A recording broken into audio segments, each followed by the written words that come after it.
ಭಾರತ ಸೇರಿ ವಿಶ್ವದ ಹಲವು ರಾಷ್ಟ್ರಗಳ ಮೇಲೆ ತೆರಿಗೆ ಪ್ರಹಾರ ಮಾಡಿರೋ ಟ್ರಂಪ್ಗೆ ಪಾಠ ಕಲಿಸುವ ಸಮಯ ಸಮೀಪ ಆಗ್ತಾ ಇದೆ. ಚೀನಾದಲ್ಲಿ ಆರಂಭ ಆಗಿರೋ ಶಾಂಘೈ ಸಹಕಾರ ಶೃಂಗಸಭೆಯಲ್ಲಿ ಮೋದಿ, ಜಿನ್ಪಿಂಗ್ ಮತ್ತು ಪುಟಿನ್ ಒಗ್ಗಟ್ಟಿನ ಜಪ ಮಾಡಿದ್ದಾರೆ. ಈ ಮೂಲಕ ಟ್ರಂಪ್ಗೆ ಶಾಕ್ ಕೊಡೋ ತಯಾರಿ ಮಾಡಿಕೊಂಡಿದ್ದಾರೆ.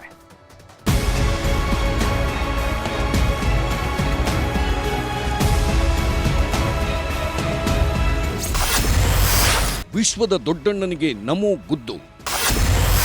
ಡ್ರ್ಯಾಗನ್ ಜೊತೆ ದೋಸ್ತಿ, ಹಿಂದಿ ಚೀನಿ ಭಾಯಿ ಭಾಯಿ. ಸುಂಕದ ಮೂಲಕ ಭಾರತ ಸೇರಿ ವಿಶ್ವ ನಾಯಕರಿಗೆ ಕಾಡುತ್ತಿರೋ ಟ್ರಂಪ್ ವಿರುದ್ಧ ಮತ್ತೊಂದು ಮಹಾಶಕ್ತಿ ಉದ್ಭವವಾಗುವುದಕ್ಕೆ ಮುನ್ನುಡಿ ಬರೆದಾಗಿದೆ.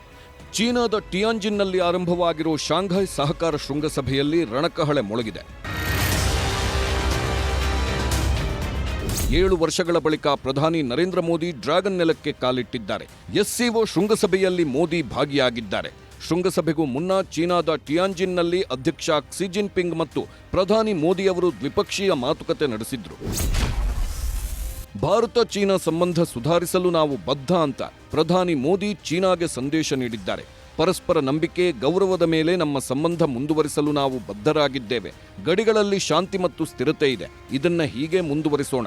ಈಗಾಗಲೇ ಕೈಲಾಸ ಮಾನಸ ಸರೋವರ ಯಾತ್ರೆ ಪುನರಾರಂಭವಾಗಿದೆ. ಶೀಘ್ರದಲ್ಲೇ ಭಾರತ ಚೀನಾ ನಡುವೆ ನೇರ ವಿಮಾನಯಾನವನ್ನು ಆರಂಭಿಸಲಾಗುವುದು ಅಂತ ಮೋದಿ ಅಧ್ಯಕ್ಷ ಕ್ಸಿ ಜಿನ್ಪಿಂಗ್ಗೆ ಒತ್ತಿ ಹೇಳಿದ್ರು.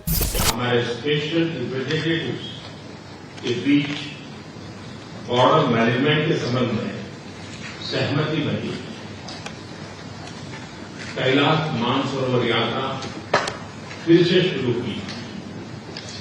दोनों देशों के बीच डायरेक्ट फ्लाइट भी फिर से शुरू की जा रही है. ಆನೆ ಮತ್ತು ಡ್ರ್ಯಾಗನ್ ಒಟ್ಟಿಗೆ ನಡೆಯಬೇಕಿದೆ.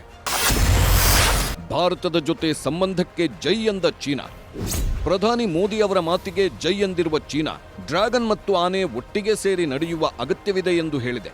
ನೆರೆಹೊರೆಯವರಾಗಿರುವ ನಾವು ಇಬ್ಬರೂ ಸ್ನೇಹಿತರಾಗಿರುವುದೇ ಒಳ್ಳೆಯ ಆಯ್ಕೆ ಅಂತ ಅಧ್ಯಕ್ಷ ಕ್ಸಿ ಜಿನ್ಪಿಂಗ್ ಮೋದಿ ಅವರಿಗೆ ತಿಳಿಸಿದ್ರು. ಜಗತ್ತು ಬದಲಾವಣೆಯತ್ತ ಸಾಗುತ್ತಿದೆ. ಅಂತಹ ಸಮಯದಲ್ಲಿ ಭಾರತ ಮತ್ತು ಚೀನಾದ ಪಾತ್ರ ಬಹಳ ಮುಖ್ಯವಾಗಿದೆ. ನಾವು ವಿಶ್ವದ 2 ಹಳೆಯ ನಾಗರಿಕತೆಗಳು, ಹೆಚ್ಚು ಜನಸಂಖ್ಯೆ ಹೊಂದಿರುವ ದೇಶಗಳು. ಅಂತಹ ಪರಿಸ್ಥಿತಿಯಲ್ಲಿ ಸ್ನೇಹಿತರಾಗಿ ಉಳಿಯುವುದು ಉತ್ತಮ, ನೆರೆಹೊರೆಯವರಾಗಿರುವುದು ಉತ್ತಮ ಮತ್ತು ಡ್ರ್ಯಾಗನ್ ಮತ್ತು ಆನೆ ಒಟ್ಟಿಗೆ ನಡೆಯುವುದು ಮುಖ್ಯ ಅಂತ ಚೀನಾ ಅಧ್ಯಕ್ಷ ಕ್ಸಿ ಜಿನ್ಪಿಂಗ್ ಬಣ್ಣಿಸಿದ್ದಾರೆ.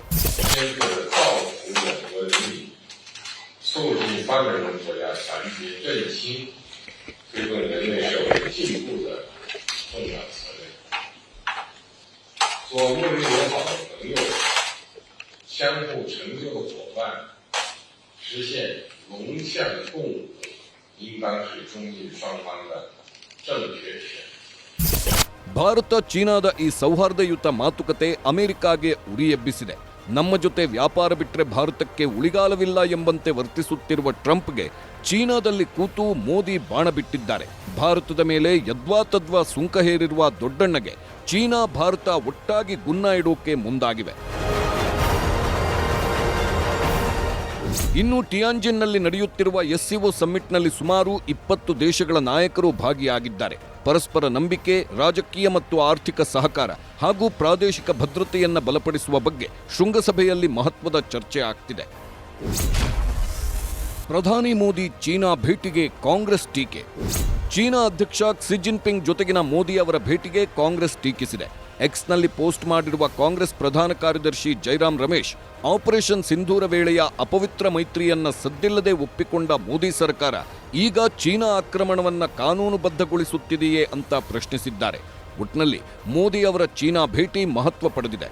ಮತ್ತೊಂದು ಕಡೆ ಶಾಂಘೈ ಸಹಕಾರ ಸಂಘಟನೆಯ ಶೃಂಗಸಭೆಯಲ್ಲಿ ಚರ್ಚೆ ಆಗುವ ವಿಷಯಗಳ ಮೇಲೆ ಜಗತ್ತಿನ ಕಣ್ಣು ನೆಟ್ಟಿದೆ. Bureau report, news 18.